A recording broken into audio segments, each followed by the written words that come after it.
From the Sky News Centre, this is Paul Murray Live.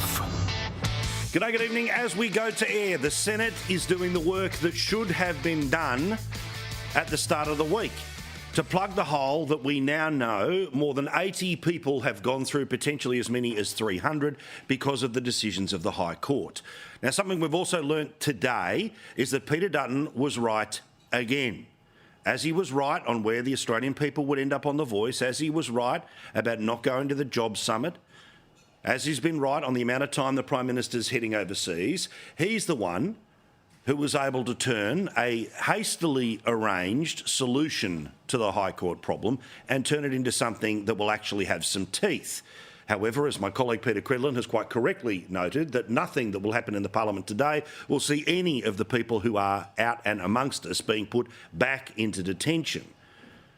The best case to this worst case scenario is that if there is some sort of a violation of their visa, they will end up going straight back into jail and potentially there for as long as 5 years. But there's a few things I need to play with tonight that are calling some people out, because the Labor Party, as always, is trying to change the subject, shift the timeline and pretend that you don't remember what's been happening this week.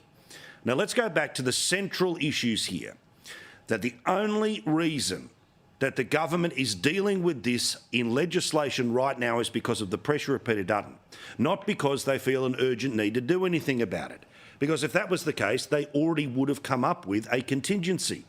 Now, the joy of a High Court decision is that it'll be binary. You'll win it or you'll lose it.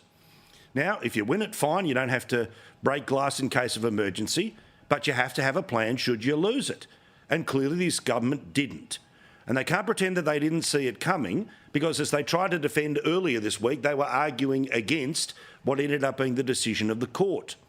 The timeline is important here, because this year, over many, many months, there have been opportunities to see what's coming down the road, from June to September, and then, of course, the decision that was made last week. But, of course, the government didn't. Why? Because let's look back at the events of the week and match up the reality versus the rhetoric. Not what they say, but what they do. The constant theme on this program as we hold people to account.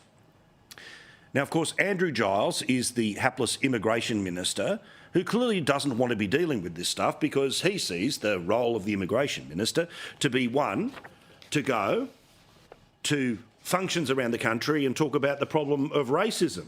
Much more easily talk about Islamophobia than anti-Semitism. And as we know, the ABC had reporting that on his watch, with no plan, there were people being let out of detention who didn't even have visas, that the new laws would punish them for if they somehow broke them. Now, unbelievably, despite the fact that chapter and verse, all week long we have been showing how unprepared they were, how even the ABC has reported how unprepared they were, Andrew Giles is just pretending that he's got that magic Men in Black stick to make you forget the earlier days, that he's got the Jedi mind trick to make you forget. Because he actually had the stones to pretend in Parliament today, oh, no, we've been planning for this for a long time. What I can say, though, is that the Department of Home Affairs is and has been engaging closely with state and territory enforcement agencies and proactively sharing information. Starting well before the decision in the current case was handed down, our Border Protection and our law enforcement agencies have been working together to make sure the toughest possible conditions have been placed on these individuals. Hang on. Oh, we were definitely working before. So can you explain why people were let out without a visa last week, last weekend? Could you explain to us that when some of these people came out and went into the hotel in Western Australia, that there was literally no one there to oversee, no one there to guard, as the West Australian, of course, reported, and we gave you in great detail last night? There's a bloke who was smart enough to go to where some of these people were and noted that the Australian Border Force, Western Australia Police were nowhere to be seen on Monday and Tuesday as the group was left to freely explore the suburb, which is notorious for crime. And he was on Sky News this afternoon with Caleb, filling in for Shari. The door wasn't deadlocked, for starters, in my motel room. When I arrived, first and foremost, there was no receptionist, there was no police, there was no Border Force representative that were supposed to be, keeping watch on these guys. So it ended up being that a guest at the hotel ended up lifting a pot plant up and handing me the keys to my room. I didn't even have to provide any form of identification. Oh, and according to the photos they published in the paper, he was checking in during daylight hours. He wasn't doing this in the middle of the night, and the person in charge of the hotel had already gone to bed. But again, today, we've been planning. We've been talking to all of the agencies. We've been dealing with this rubbish. People let out without visas, let out without supervision, without legislation even being considered until it was forced by the opposition today.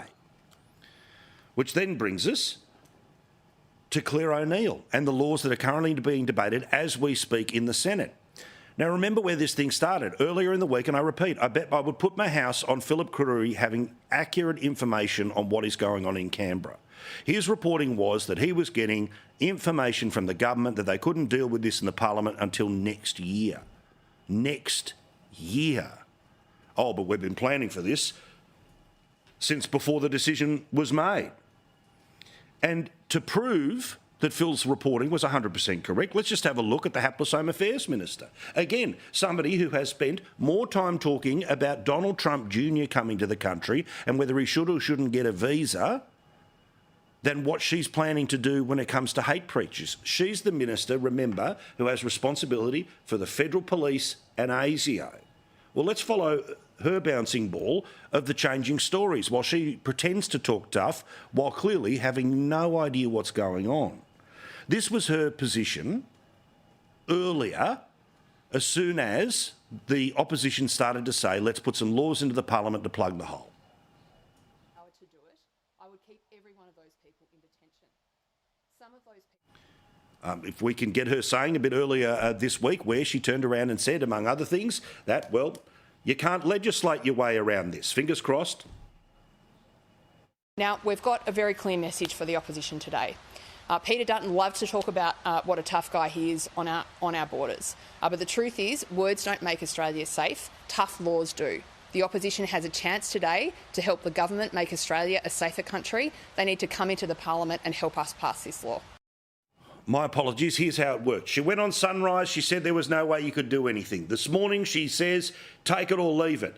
Well, of course, Peter Dutton has turned around and said, well, there's at least 6 different things that I can immediately think are wrong with all of this. This was Peter Dutton responding to the shambles that was, again, one of the ministers saying, oh, this was all part of the plan, all part of the plan. But again, I refer to my colleague and friend Peter Credlin. She says, there's no chance this stuff was being written about and drawn up and drafted by the people who write the legislation until maybe 24 hours ago.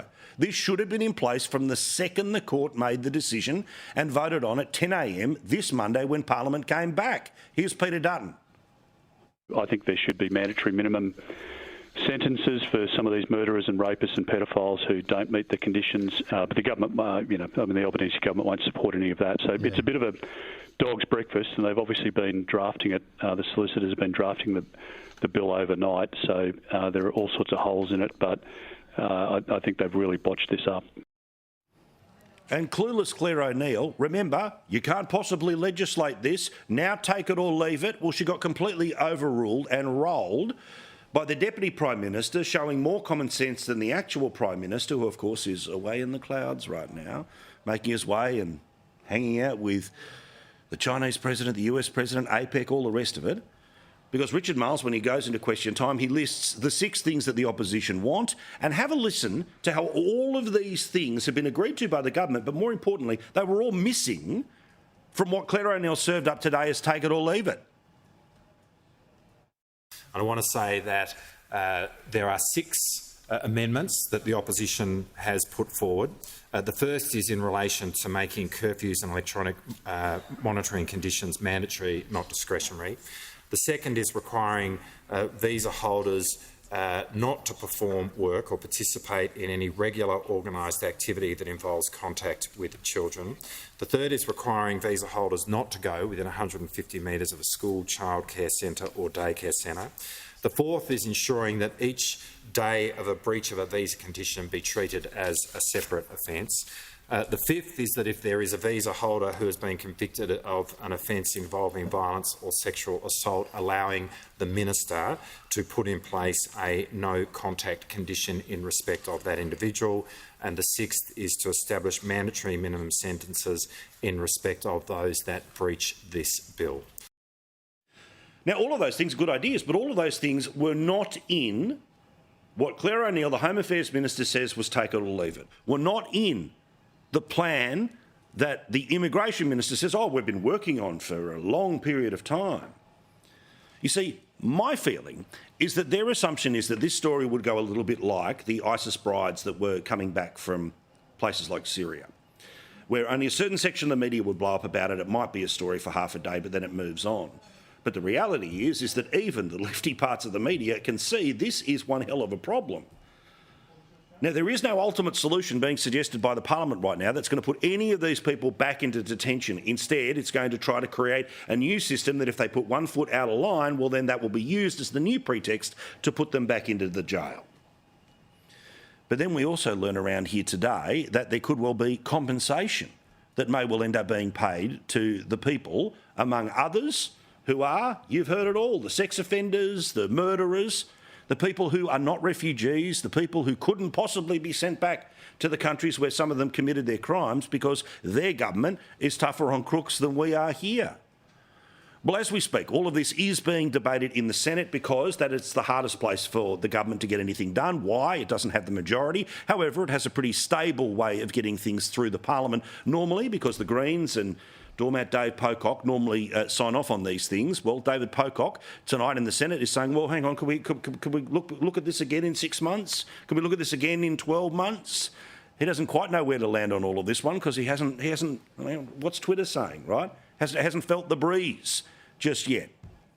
Well, on top of all of that, of course, is the nonsense of the Greens. Now, thankfully, the Greens are played out of this because the coalition will vote with the government. The laws will be moved as late as 11 o'clock tonight, Canberra time, and then there'll have to be a vote in the lower house after that.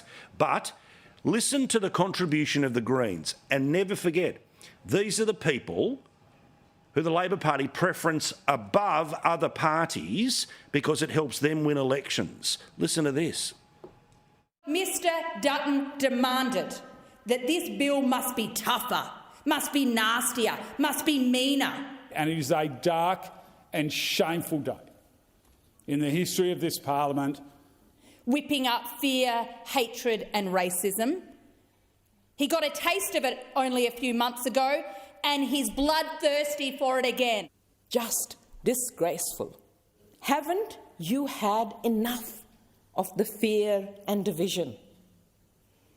Haven't you caused enough harm and damage? Literally. You know the types of people that have been kept in permanent detention. They're people that firstly weren't refugees, but more importantly, 81 of them considered quite significant threats to the wider society. But let's imagine there's only a dozen or so that are really bad news. Well, those are the people that the Greens tonight are shedding a tear for. Not their victims, who were asked about tonight in question time, but the government said, well, hang on, the opposition said to the government, has anyone reached out to some of the victims to make sure that they know that the person who attacked them is out? Like would be potentially the case when somebody leaves jail in a normal circumstance. Oh, nothing to see here. Oh, but we've had a plan the whole way along. Well, firstly, they haven't. But if they did, the plan is a dog's breakfast.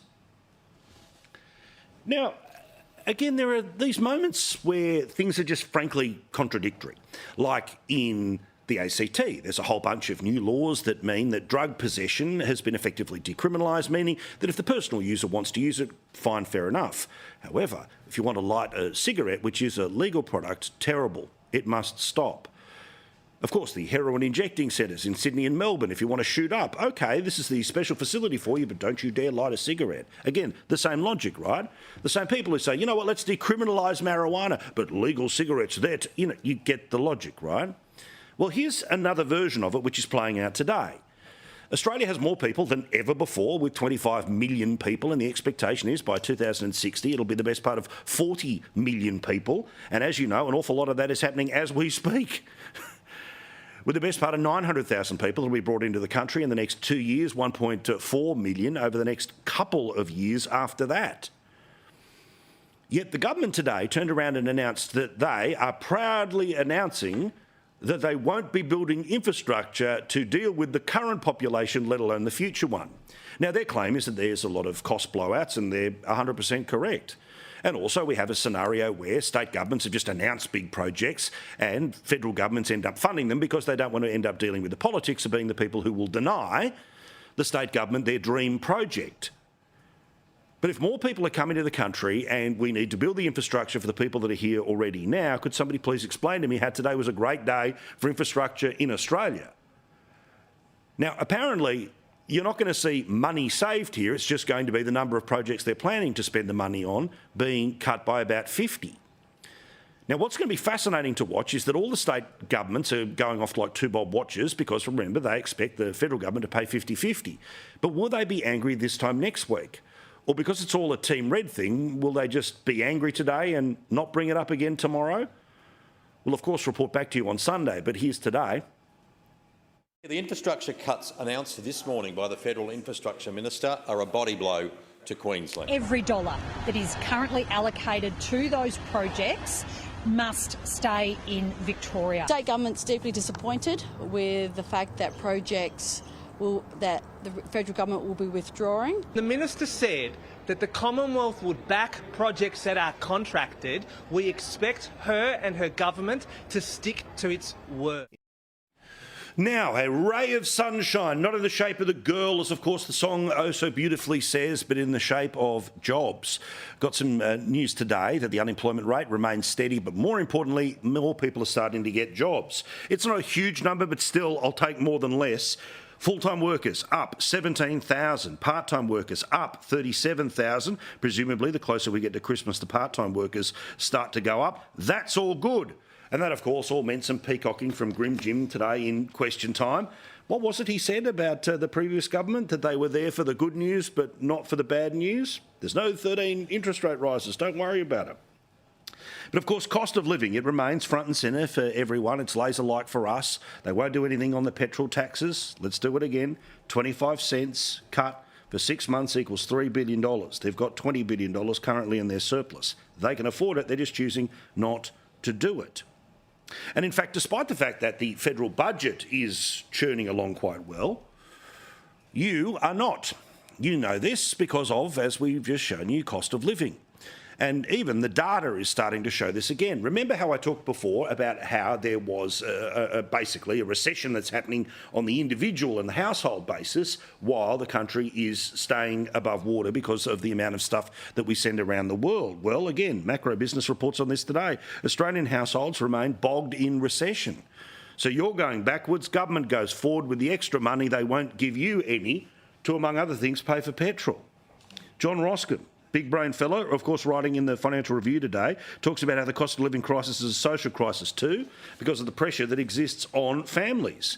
Economic growth, meaning the rising of standard of living for a clear majority of citizens, more often than not fosters greater opportunity, tolerance, diversity, social mobility, commitment to fairness and dedication to democracy.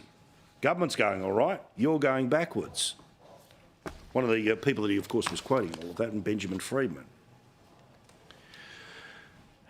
Now, again, it's a dismal few days in the news. The hate preachers, government's planning to do nothing on that.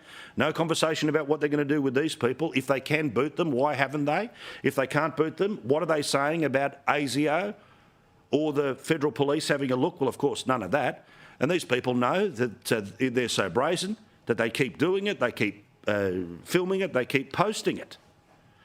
Of course, as we've shown you before, the police literally give an escort to the people who rode from Western Sydney in the Muslim-dominated areas to deliberately go and, in my view, intimidate the Jews of the eastern suburbs of Sydney. They got a police escort. Remember, of course, the people who decided to get in front of Jews as they were honouring their faith last Friday. Yet again, nothing to be said by the Home Affairs Minister. She's too busy sort of, honing her lines, thinking she's oh so clever because she's got a way to say, oh, Peter Dutton, bad man, Peter Dutton, bad man. Yet she's saying nothing about the bad people who are clearly intimidating Jews all over the country. Well, another little example of all of this took place in Sydney today. Kenny Heatley's our reporter. Here's part of his report.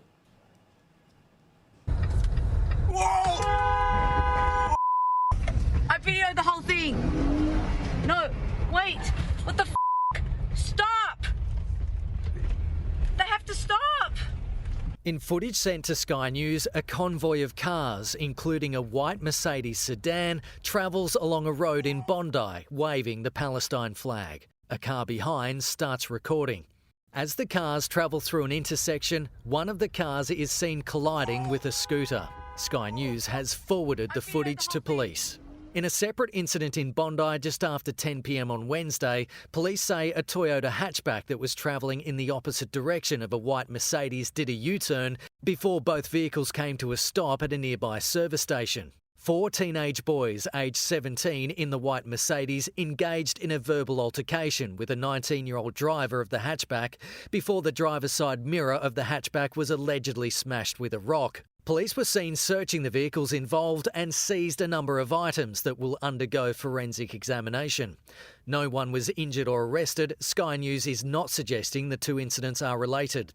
Last week, a pro-Palestine motorbike and truck convoy made its way from Lakemba in the city's west to Coogee. Jewish leaders branded the convoy as psychological warfare. Kenny Heatley, Sky News, Sydney. Quick couple of shout-outs to mates in the radio world. Some radio ratings came out today and they show that yet again, King and Queen of Sydney radio, none other than the great Colin Jacquio, back where they belong, top of the tree, number one, best part of 1 million listeners. And that's 30% more listeners, by the way, than their nearest competitor on either band and anywhere. Well done. Also, Ray Hadley, King as always, mornings in Sydney. Well done. Neil Mitchell, the same 3AW in Melbourne. Nova, just in front of my mates at Triple M in Brisbane. Well done to everyone there. And kind of speaking about media stuff, but just weird priorities that governments often have. Now, as we know, of course, cost of living, A-grade issue. What are we doing about hate preachers? A-grade issue. What are we doing about increasing population? A-grade issue. But of course, we know that this government is particularly focused on trying to censor the internet because they're fighting the M word. Misinformation. Misinformation. Misinformation. The misinformation which is there. Some misinformation. Spread misinformation. Oh, yes, of course, the evil misinformation. The misinformation that would mean that social media companies who post what is not approved by the government will end up getting fined by the government because the government should decide what truth is. Well, that's delayed until next year, but the fight will keep going on. But again, just sort of fiddling while Rome's burning, dare I say, is a new decision which is apparently the great priority of the government is to decide how your smart television works. Now, as you know, if you've got a smart TV like the Samsung TVs where you are able to watch what you want, where you want, click the little button, follow this tile, follow that tile, watch us, hopefully, watch whatever you want, right? Well, apparently it is some genius's idea that Australia should pass a law to declare which apps get priority on your smart television. The first number of them must be free TV. The ABC must go before Fox. You know this garbage, right? Well, this is the case that is being made by the people representing channels 7, 9 and 10. The ABC, of course, represents itself when it comes to the Labor Party. But this is their argument as to why the government needs to get involved in what is on your television and what order you choose it on the menu. There's a lot of big global services that are pre-installed on your television, and that's because of global deals done between manufacturers and some of those streaming services. Bridget Fair is CEO of Free TV Australia. It's waiting on the federal government to unveil its prominence legislation, which would force TV manufacturers to prioritise local and free-to-air content. Seriously? This is the priority of the government. Literally more homeless people than ever before. All of those issues that I mentioned. Oh, no. But we've got to make sure that we tell you what's on your rubbish. And polling, which, yes, has been done by Foxtel, but still has been done independently, well, it tells us this. Independent YouGov research commissioned by Foxtel shows that Australian consumers are unanimous in wanting the government to stay out of the space. 94% saying they don't want the government controlling the order and layout of apps on their TV. Of the 1,000 people surveyed, 80% believe that the choice of what they want should be their own. 73% want the ability to customise. So, PM, I get it. You're looking for wins and it's hard to get them at the moment. But leave people's televisions alone. If they want to watch Channel 2, they'll go and find Channel 2. If they want to watch Sky News, they'll find Sky News. If they want to put KO number 1, Netflix number 2 and Amazon number 3, let them do it. If they want to run the SBS On Demand as the one thing that they constantly watch, let them choose. Imagine the absurdity of Australia passing a law about what order the channels are on your TV. Alas, perfect 2023 nonsense. Quick break, back with more here on Paul Murray Live. Looking forward to the debate, winners and losers of the week. And a man who has had some incredible roles in shaping Australia that many of us love and wish we were kind of back there. But we'll talk to him and a whole lot more a little bit later tonight. Let's get right into it now. The King of Common Sense Sunday night. Make sure you check him out. The wonderful Corey Bernardi joining us from Adelaide, the site of the next Supercars round. See you there, not this weekend, next weekend. And of course, the lovely Linda Scott joining us, City of Sydney Council, but more importantly, representing local government. And let's talk infrastructure with you in a moment. But Corey, let's talk about, again, everyone is across all the detail about how badly the government has handled this week and the High Court decision. We're seeing today the Greens in the Senate literally trying to cry the tears because we're trying to create a law that means somebody who is a rapist or a murderer, who we should be booting from the country, is kept in some form of detention. Sitting back and watching this week, what have you thought? I thought, I'm glad I'm not there, to be honest. I mean, it's a bit of a madhouse. It's I'm really fed up with the hypocrisy, Paul. And not just in some of the areas that you touched on about the conflicting agendas, but the hypocrisy of the Greens here. You see them rail against men, right? They basically have said they hate white men, heterosexual men. They think they're a blight on the community, and somehow, let alone if they believe in God. Class. Double cross. Yeah, exactly. God forbid you do believe in God. And yet today they're out there defending people who have committed some of the most atrocious crimes in history. And these people were basically, at the behest of the Greens' policy motions and Labor, they sought entry into this country through illegal means. And now there's a mess. It needs to be fixed up, and the Greens want to stand in the way of them from being actually, or keeping the community safe. That's the best way I can put it. And I just can't fathom how these people get away with it. They get a free pass on the ABC, they get a free pass in The Guardian and all these other papers and all these other media outlets because they're never held to account for their lies, their vitriol, their abuse, their hypocrisy. And I just think they're a very damaging force in the Parliament. Well, but also, where they've been the past few weeks on international affairs, at some point they have to become a detestable option in the preference game. I mean, I've talked about this before, right? While I'm not a great fan of duopolies, at some point in time, the major parties need to look at each other and go, OK, I'll help you with the Teals, you help me with the Greens, because otherwise, particularly on the rental agenda, as I've said before, a third of the country rents, their primary vote's about 12, 13%. If they can move 5% of renters their way, they're going to surge, they're going to go up and over the top of Labor in lots of seats, and it'll be one of the reasons they go into minority. Linda, I won't get you to defend the indefensible. Instead, I want to get to an area of a particular expertise, which is the decision the federal government made today in and around infrastructure. Now, again, infrastructure has slowly but surely been poisoned by announcement-based politics. All parties, states, everyone announcing, if I promise to build something bigger than Ben-Hur and it takes 10 years, then we deserve to get re-elected so we can finish the building of bigger than Ben-Hur, right? But The government comes in today and turns around and says, 50 different projects go. Now, they're not going to save billions of dollars. They're just saying these particular projects disappear and we're going to keep certain focus.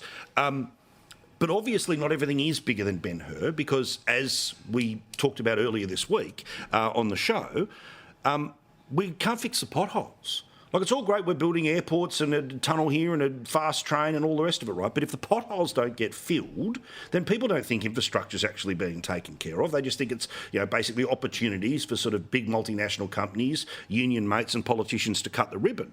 I'm sort of pushing together two issues here, which is the federal decision and the New South Wales decision particularly about the money that councils have to deal with infrastructure. But did councils get screwed in this? Have they been left out, to be polite? I think we're waiting to see is the answer to your question. But, here's the issue. We've had the independent Grattan Institute come out, and they're a pretty hard-nosed economic outfit this week, and say, when you're looking at infrastructure, the best way to spend this money is to give funding to the small local infrastructure, because you're absolutely right, Paul. That is what people notice. People notice the potholes. They notice when the surf club's been upgraded. They notice the pool. They notice the childcare centre. They notice that local stuff that local governments are responsible for. So, when the Grattan Institute is recommending $1 billion of extra funding for local government infrastructure, something is actually going on. And that's on top of the SGS research that we commissioned for our Productivity Commission, which found that generally, when you compare Australian local governments across the world, our funding has really been flatlining in contrast to the population, which is obviously booming. And if you're going to expect more services and more support from local governments, and of course communities do, especially where Australia is being hit by so many disasters, natural disasters, we really need to see infrastructure funding for local governments increase. So Catherine King has announced the outcome of the review. There's a couple of positive signs in there. We think there's some good possible news if the government funds some of this road funding that you're seeing tonight on your screen, all those potholes. But what we need to see is the government allowing local government into the infrastructure pipeline into the future. Yeah, I'll let Corey off the leash in a second about the size of local council and you've got enough money and the priorities, right? Don't worry, I can hear you. I'm ready to go. But there is one question I wanted to ask. Feel free to deal with this as you wish. Yeah. Councils like Brisbane, right? So Brisbane's big. It can buy in bulk, its ability to do things, its ability to have more money and a stronger relationship with the state government, right? Maybe means that infrastructure becomes either better handled or more easily handled. And certainly anyone who's known and loved Brisbane like I do over the years has seen its improvement, right? In Victoria and New South Wales, we've had the conversations about amalgamated councils and all the rest of it, right? But is there going to be an infrastructure case for why two councils get together and say, well, one is better than two because we've got a bigger footprint to then argue for up the chain rather than essentially two halves of one suburb trying to divide $1 three ways? Look, as you know, I mean, forcing councils to merge doesn't work. They often end up more poorly financially sustainable than when you started off. But actually we've seen councils collaborating really well.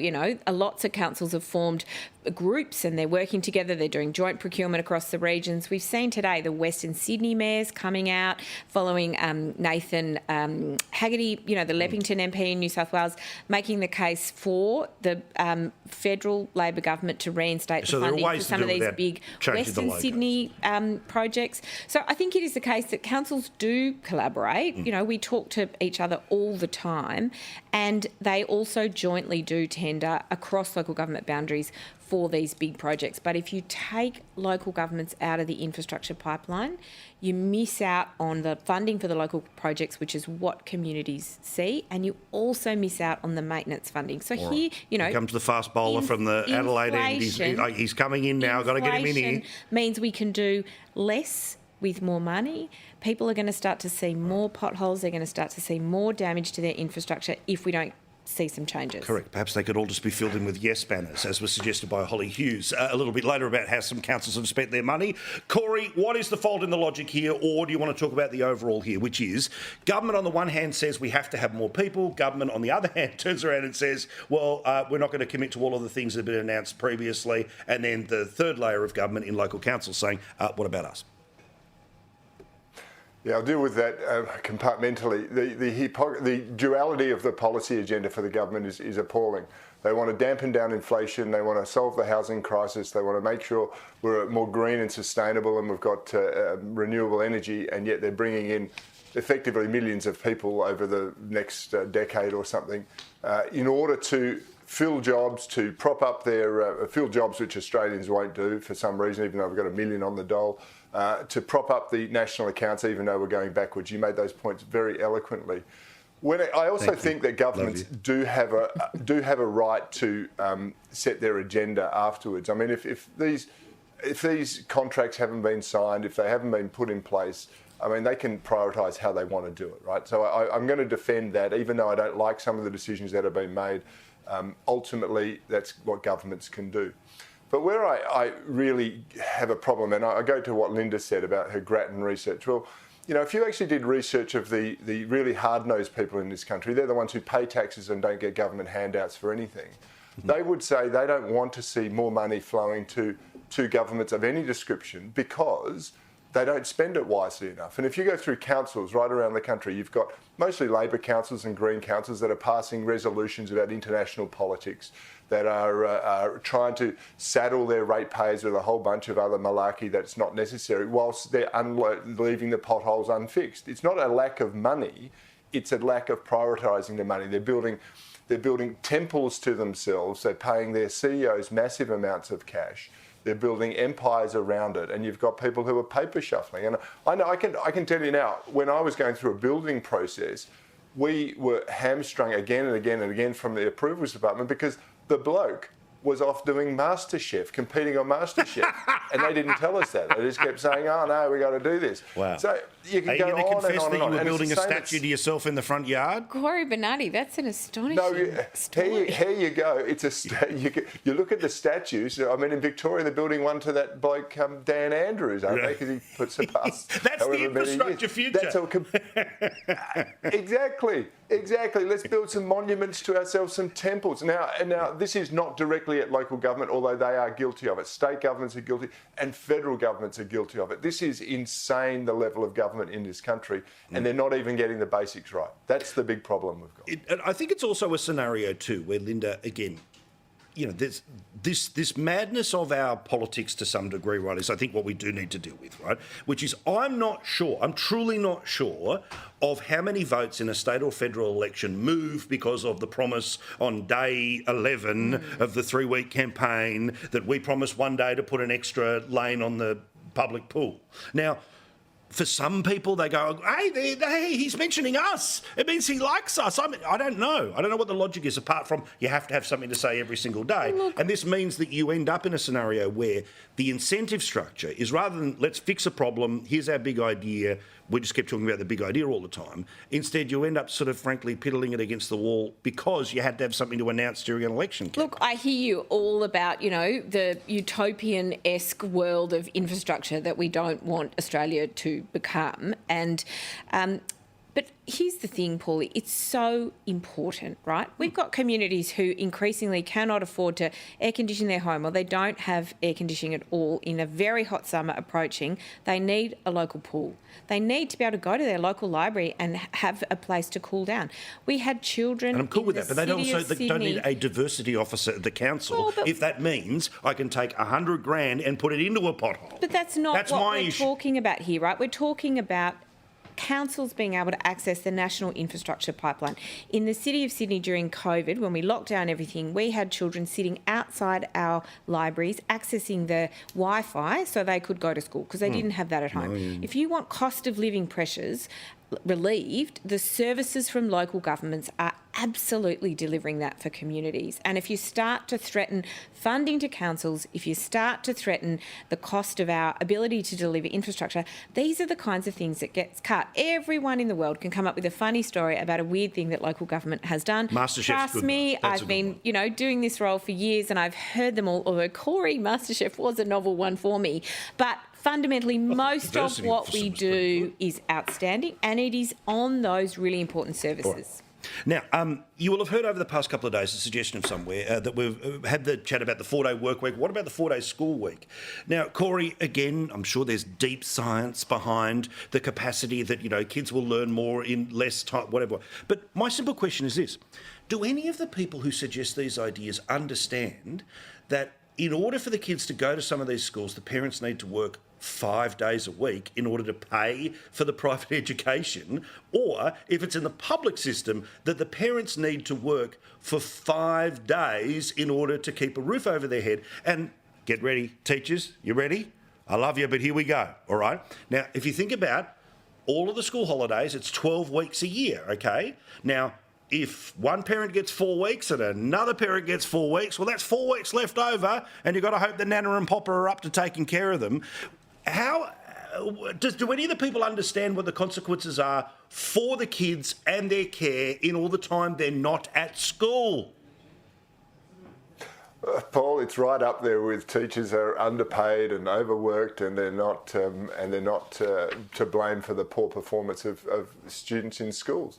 I mean, we're going backwards. That is right, Corey. Good arguments there. Well, it's actually not, Linda. The problem we've got here is that we're going backwards. The teachers are failing to teach the basics because of all these newfangled concepts that are creeping into the education system, and the nonsensical stuff that we're going to teach them, brainwash them about climate change and the apologist version of Australian history and everything else. But they're not going to be able to read and write and think for themselves. No. They can just regurgitate what's there.